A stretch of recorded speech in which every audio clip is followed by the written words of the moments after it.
2025 will go down as the year that Meghan Markle and Prince Harry tried to expose their two young children to the world and then lied about it. At number 13 on our countdown of the worst moments of 2025, we have Meghan, who, remember, alongside Harry, has campaigned for years about the apparent evils of social media and the need to protect children, posting images of her children's faces, Archie and Lily, on, wait for it, Instagram, then pretending it was a mistake. Here was my original reporting on the story. Commercialize her children to pimp them out for financial gain, and I'm not being sucked in by it at all. So this Halloween video, actually, the first time it went up online, revealed Archie and Lily's face for the first time in 3 years. Can you believe that? It was the first time Lily's face has been fully shown since 2022, when an official portrait was released for her birthday. Archie has not been shown in a photo since the Sussexes Christmas card in 2021, although there was that picture of the two of them, which appeared in the architectural digest behind an image of Gloria Steinem. But as I say, Harry might be sucked in by this. Oh, it was just a mistake. But trust me, this is all part of Meghan's grand plan. Basically, Bougie, the problem is this woman needs money, and she needs money fast, because this year she lost virtually every deal she'd had. The business has completely tanked. And so where does she know that there's easy money to be made? Well, it's through her children. And this is something that lots of celebrities do, right? I mean, there's money to be made through kids, through celebrity kids.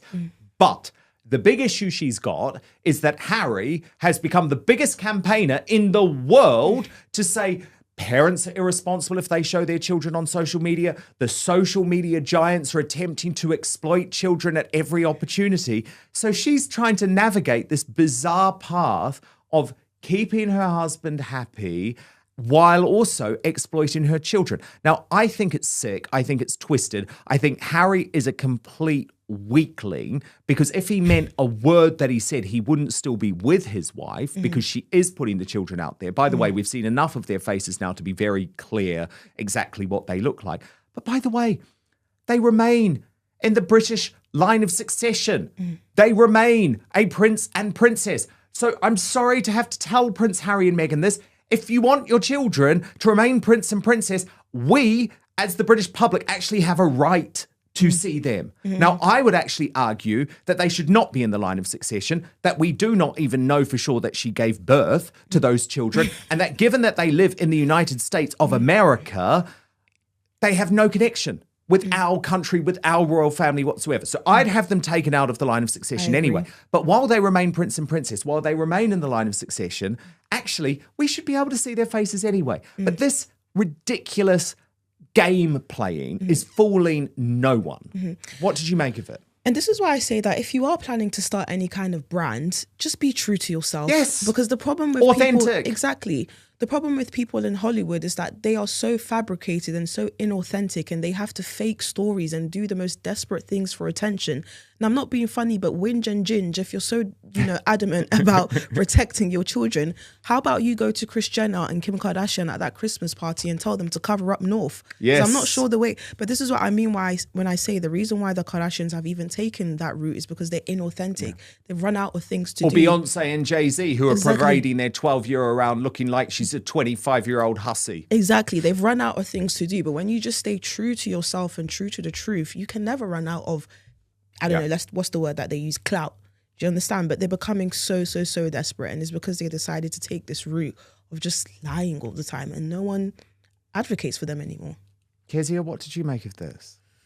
We're going to lock horns, me and you here. I'm a bit of a team Meghan. Oh, even here? God. No, I don't think she's perfect. I think, this is something I wouldn't personally do, is put my children on social media. But the thing is, I don't care if someone puts their children on social media. It's about the fact she put her children on social media, then deleted them, and then tried to pretend she didn't mean to do it. It's like, you're nuts.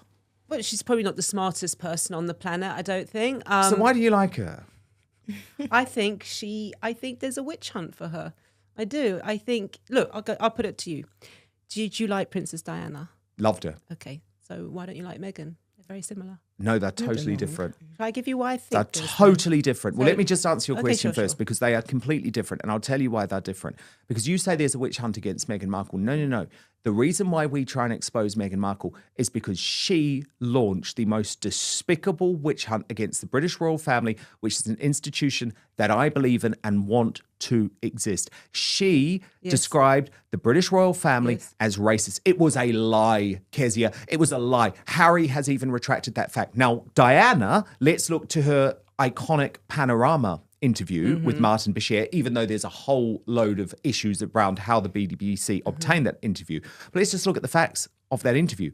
Diana's campaign was never against the British royal family. It was never against the monarchy. It was against one man. It was against her former husband, now King Charles. She wanted the throne, the crown, she wanted to pass directly from Queen Elizabeth II to Prince William.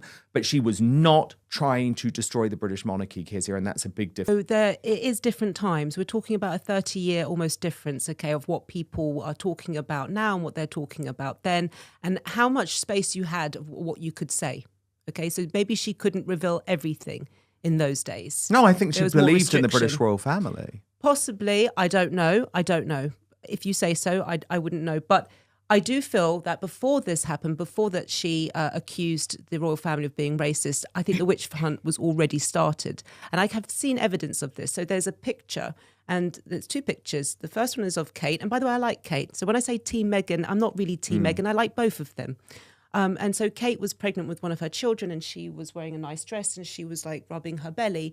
And they said the title was Nurturing Expected Mother, something really nice and positive. And Meghan had the exact same picture, and they said, look at her trying to draw attention to her pregnant belly. These comparisons have been But she's everywhere, not done, right? I don't think... They've been everywhere, and you can but Meghan- easily pick and choose headlines, because remember, there were loads of headlines about Catherine describing her as weighty Katie, really horrible things. Okay. Now, the reason behind Meghan and her bump is because a lot of us don't believe that she has actually even proven that bump was containing a child. Oh, well, I'm not sure about that.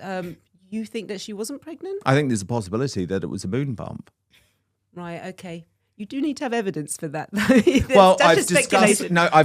this at I don't know length who your at my sources show. are. Fine, okay.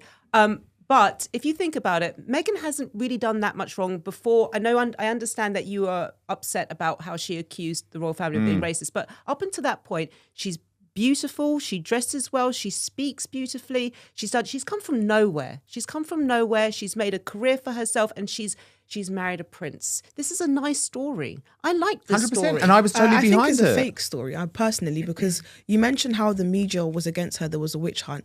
I remember the media being very, very extremely nice They were at towards the her. beginning. I do agree. And then But remember when the switched from staff because the staff members were exposing the fact that her behavior was horrible. Exactly. Her childhood King friends, Charles? Exactly. also exposed it. It switched- She also it switched she also because of the way switched on she her dad changed. as well. Yes. Not only that, apparently for most of her life she wasn't even claiming the fact that she was black, but all of a sudden now she wants to be using. And this was during the rise of BLM. I'm not saying she's a horrible person or she's a witch, but I think she's someone who is an attention seeker, and so she is Diana. uses. No, what did Diana do? She courted the media. Everyone knows that. Diana she was would just- She would come out wearing certain dresses. She was dancing with John Travolta. I'm older than you. I remember. Okay, yeah, She maybe used to the- love it. There was a frenzy for her. Wherever But she come went, on, she didn't come betray on, come on. anyone. She didn't Diana was betray a anyone. 19-year-old So virgin did when she entered the Diana- royal family. did Diana have an was affair? a twisted. Meghan was a twisted. I'm going to make a point. One last aging point. actress. One last point. Did Princess Diana have an affair behind Prince Charles's back? Yes. As Meghan? She's a better wife, don't maybe. know. I don't know. I think she's nice. I think she's I don't okay. I can know. understand why she rubs people up the wrong way. She's like an LA actress and she's super woke. And I get it. But I just think she's not this Do you think bad person that everyone's making Yeah, out. I don't think she's evil. I think Oh, I she's just do. desperate for fame, just Oh, like I every do. other person I think in she's very Hollywood. evil. But people used to say that about Princess Diana. Kezia, you know? do you think she fell in love with Prince Harry? I can't say. I don't know what's in the hearts of people. Do you Possibly. think she loves him for him? I don't know. Did Fergie fall in love with Andrew? Well, I don't know. I doubt it. I'm telling you, as a woman, when a prince asks you out, you say yes. Okay. So she did it. She did it for the fame and the money. No, I think no. I'm telling you because I used Not to be for a the dating love. coach because someone with that kind of status becomes attractive. So Prince Harry could footballers can choose who they want. Also, ugly, not ugly, it doesn't matter. Yeah. Women are very attracted to status, and being the Prince of England. Yeah. So she doesn't really love him. I'm glad we agreed I on did that. not say that. But look, we're actually continuing this discussion because at number 12 on our worst of 2025, we have Meghan's possibly sickest stunt to date, although I have to say there is a lot to compete with. Here she is in Paris earlier this year, traveling back from a Balenciaga fashion show, recording a video of herself in the back of the car with her feet up while driving right near the tunnel on a Saturday night in Paris, where Princess Diana was killed in a very obvious attempt to terrorize her husband. Watch. This video, designed to mentally torture her husband as she drove near the scene of his mother's death, proves categorically we are dealing with a deeply twisted and troubled individual.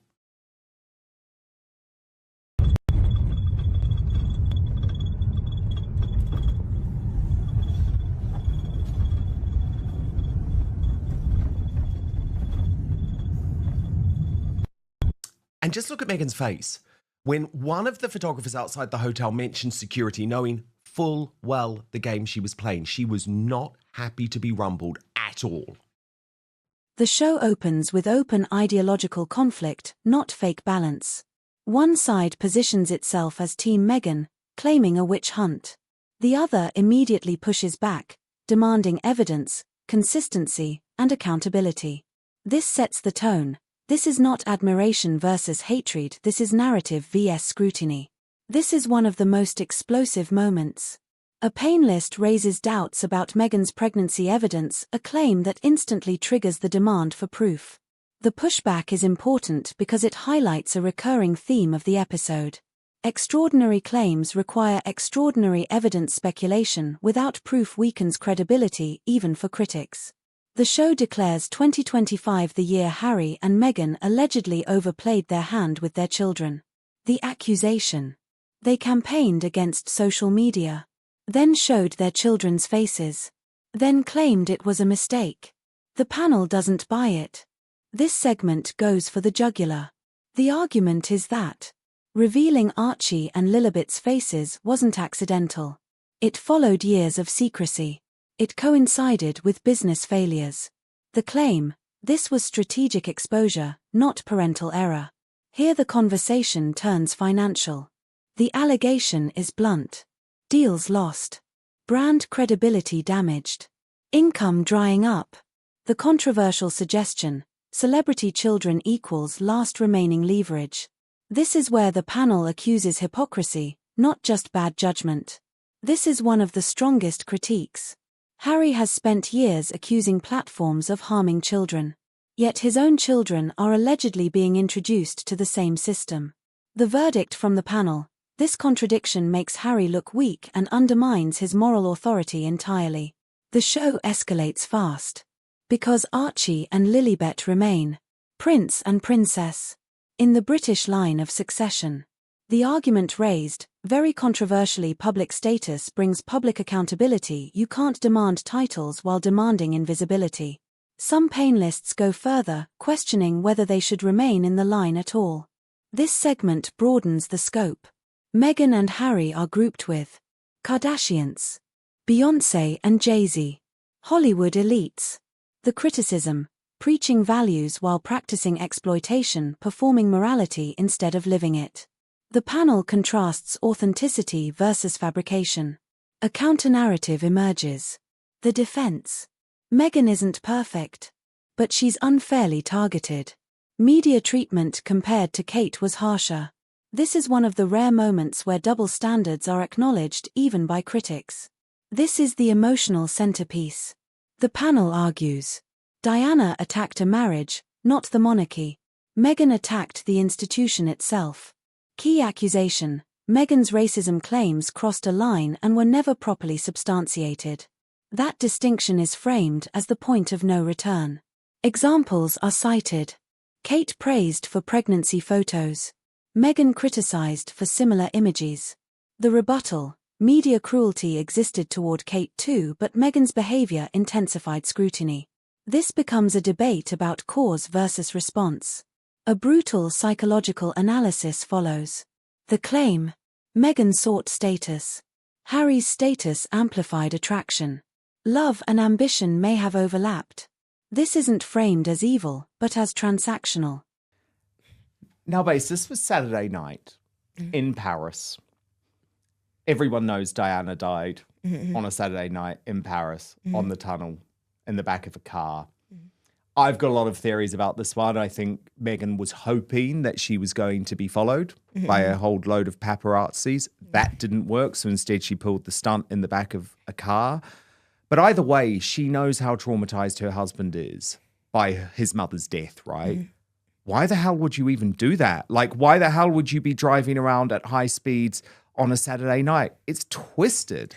I know there's some people out there who love Meghan, but how many coincidences? How many? There's just one too many where she does things that goes against protocol and that goes against common sense. And yes, we can sit here and say maybe she wasn't aware. If you wasn't aware, maybe you're not even aware of how Diana died. And that's very, very weird considering the fact that your husband is still traumatized by that. Second of all, she came back from a Balenciaga fashion show. Are you guys aware of Balenciaga? Oh, yeah. I'm not sure if you guys remember, but I believe it was 2 years ago. There was an advert, and in the advert behind, they had a book which showed like a law that was passed in the USA basically legalizing paedophilia. Do you know how much and attention... that was a child, and it was using children in that campaign. Exactly. Do you know how sexually much... using Exactly. them. And they had like these sex, I don't know what you call it, but do you know how much attention to detail goes to an advert? And yet they allowed a sheet of paper that showed a law that legalizes child paedophilia, and yet she's going to the fashion show, but her and her husband, they're going to try open their mouth and talk about how we need to protect children. Too many coincidences. And again, I would respect Meghan more if she was just a Kim Kardashian who just openly said, I want to be famous. I just want to be famous. I want to be seen. But she's not. She's trying so hard to be this, I'm so gracious and I'm such a victim. And no, you're not.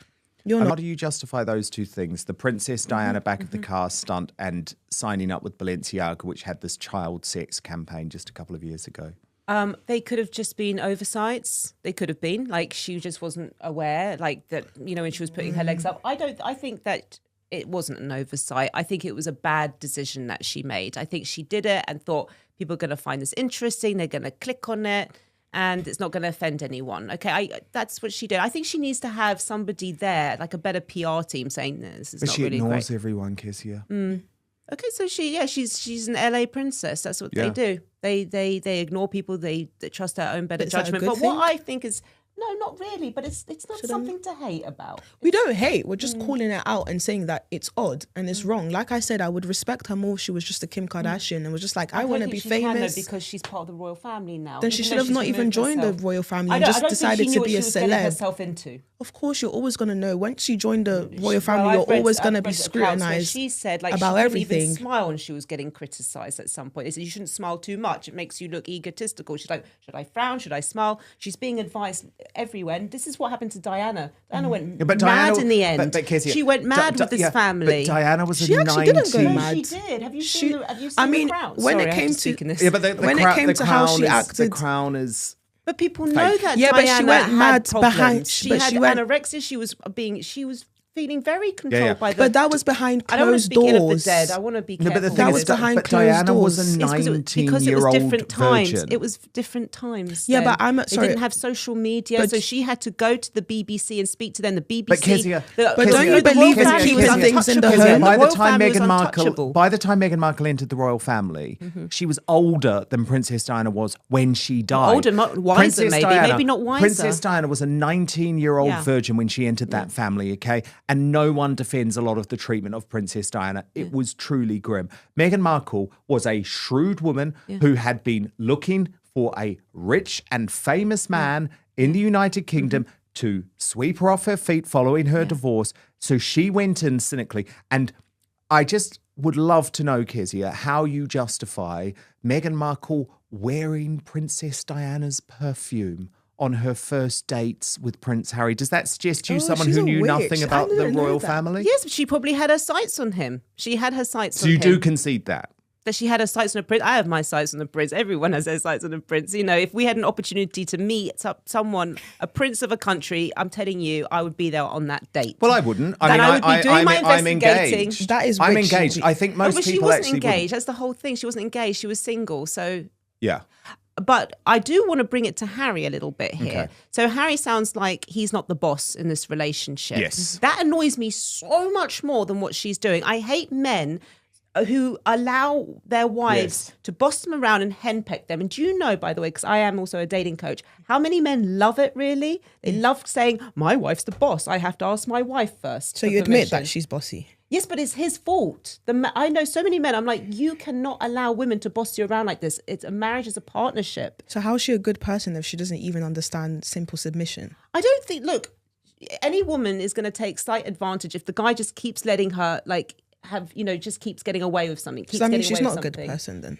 I think it's just a human nature, isn't it? It's human nature. If somebody's going to let you off the hook all the time, you're going to take advantage. Whether you're a good person or a bad person, I think that's just the dark side of human nature. Can I also mention something? You mentioned how obviously Diana went through a lot, but one thing I can credit about Diana is that even though she was going through a lot behind the scenes and the royal family wasn't that nice to her, she still kept it in the home.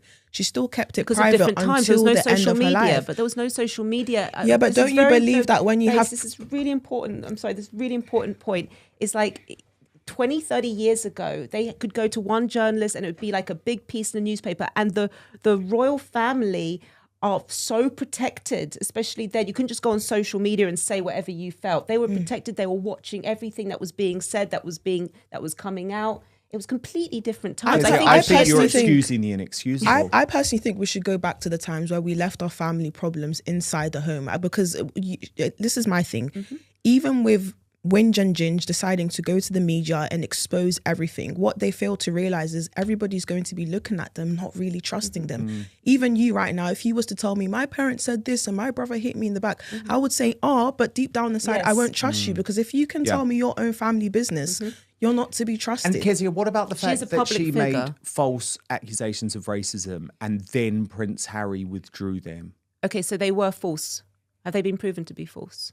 Well, where's the proof that they were not false? It's Surely, very, if you no, but it's very surely, hard to prove that, isn't well, it? no. Surely, if you accuse someone of racism, you've got to bring the receipts. Yes. Has she? That's what I want to know. Did she actually pinpoint and say this person? Well, no, said she this? tried to I think it blame was something Charles about- and Catherine Yeah, I think for I having wouldn't have had a done that. conversation about the potential colouring of Which her I don't unborn think baby. was racist, by No, the it's way. I not. don't think it's racist either. I think she's hypersensitive. And I told you from the beginning, she's an LA princess. They come from this woke LA kind of lifestyle where everything that you say is like, well, that could be offended, that could be racist. That's the person that she is. And what do you love about her? I don't love her. What do you honestly, like about her? I think she's come from nothing. She did, Princess Diana came from a very, very well-connected, wealthy family. I believe Fergie did also. She's come Is she doing good for the world? Because remember when she left the royal family, she said, I want my life of service to continue.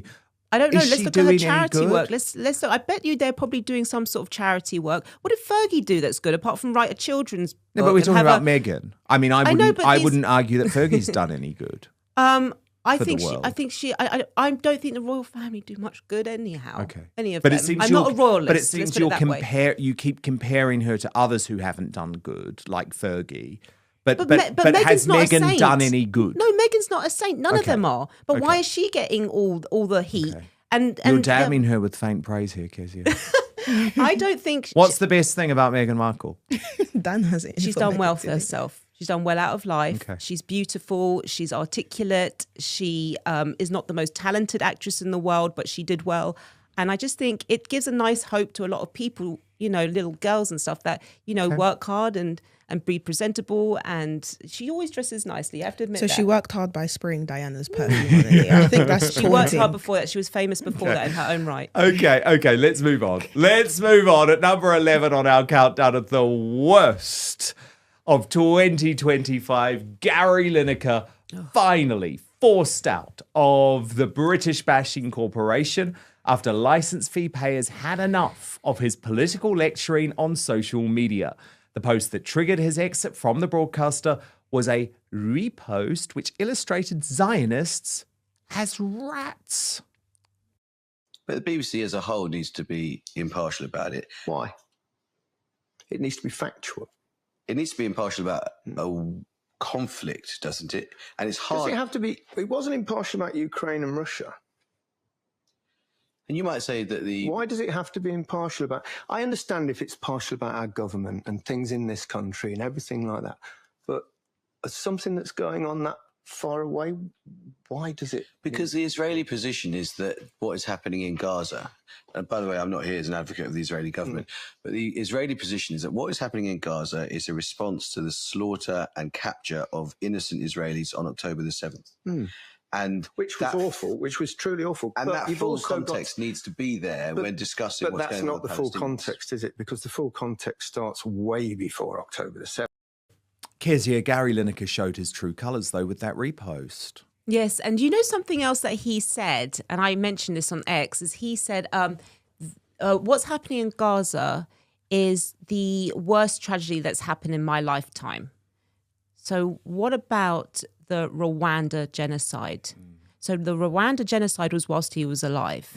And that was almost 1 million people, women and children also, slaughtered within months. So why is he saying that what's happening in Gaza is worse when it clearly is not Because worse? that's all he cares about. He doesn't look at it. I mean, where was telling you Gary now, I Lineker think- about the Christians I being think he had- slaughtered in Nigeria? Exactly. He does it. It's Muslims first for him. Palestine first, Muslims first, Christians, Jews. Doesn't matter about them. They're not. They're irrelevant. They're I important. think And it is Kezia's his true right colours. on That that. is his true I'm, colours. I'm actually sympathetic of what's happening in Palestine because obviously when you're seeing babies hanging from buildings, you're not going That's to be not saying real. that. That's not But real. no, that let me stuff. finish. Sorry. Let me finish. Okay. That is Well, something if you called can prove me, Pallywood. if you can prove me Pallywood. wrong, then The that's fine. Israelis are You can not send doing me, that. you can send me content. But for me personally, I sympathize with that. But the problem that I have is mainstream media. They are not sympathizing with Palestine because they are sympathizing with those dead children or mothers crying. They are doing this because they just want to win the Muslim vote and the Muslim popularity and just to get Muslims on their side. They're not doing this because if they really cared about genocide and babies dying, they would be vocal about every single genocide, including the one in Rwanda, including the one in Congo that's happening in my country, including the one in Nigeria. But they keep specifically targeting 100%. Palestine. 100%. And by the way, if Gary Lineker had been outspoken on any other political issue, he would have been gone. Yeah. But because there is this wide acceptance at the BBC that we're allowed to be politicised on this issue of Palestine and Gaza, and we're allowed to be anti-Israel, it's a bit like Trump, you know? Like, if you're anti-Trump at the BBC, that's totally acceptable. There are those certain issues, and it's total hypocrisy. One thing I've learned about the media is if they keep pushing a certain thing, there's an agenda behind it. And the way they keep pushing the Palestinian genocide, as much as I sympathize with it, there's an agenda and it's not genuine. That's what I'm saying. You're You not don't doing it sympathise with genuinely. it, Kezia. I don't want to see children dying anywhere. It is very sad Yeah, for children it's sad. dying.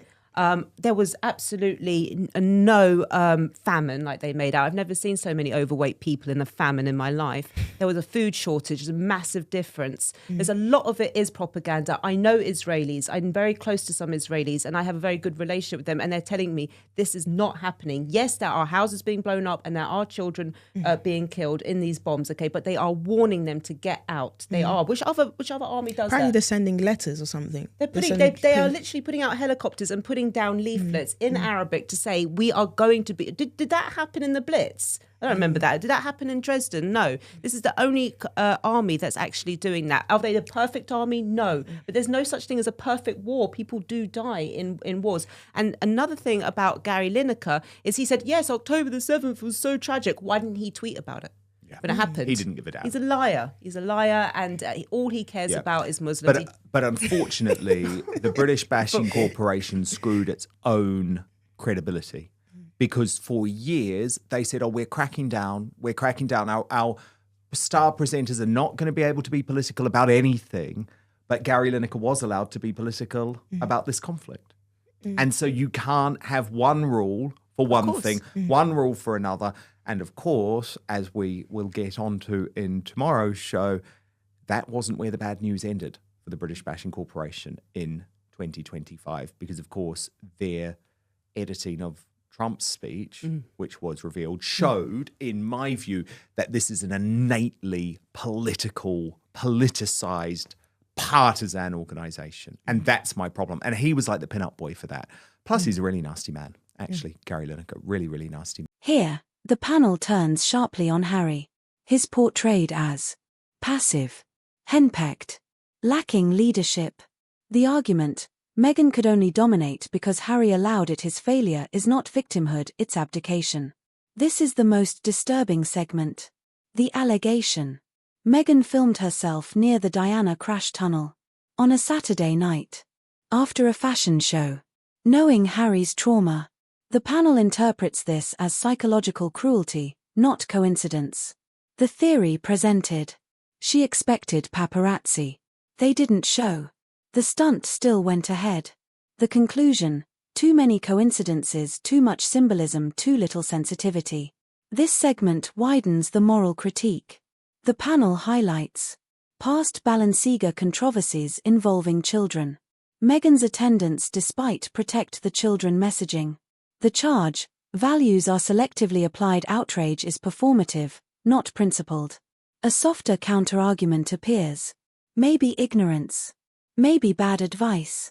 Maybe poor PR. The rebuttal, at this level, ignorance is no excuse. Royals are scrutinized by default. A devastating comparison. Diana, 19 years old. Naive. Trapped. Meghan, older. Media savvy. Calculated.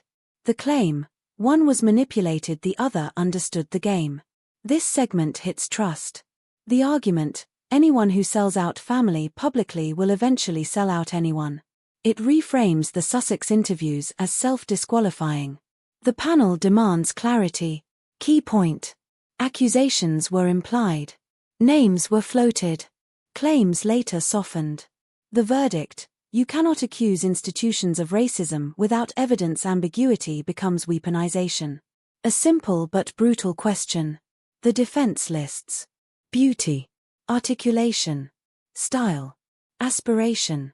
The counter, those are personal achievements, not public service. The final segment pivots to media bias.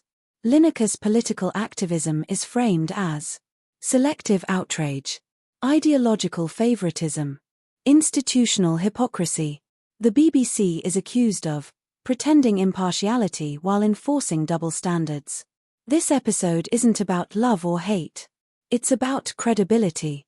The panel's core message, you cannot demand sympathy while contradicting yourself, you cannot preach morality while practicing manipulation, and you cannot attack institutions without expecting scrutiny. Now we want your view. Was revealing the children accidental or strategic? Is Meghan unfairly targeted or fairly scrutinized? Has Harry lost authority in his own life? Where should the line be between privacy and public duty? Like, if you think the debate is overdue, comment with your unfiltered opinion, subscribe for no spin royal commentary. Because controversy isn't the problem, hypocrisy is.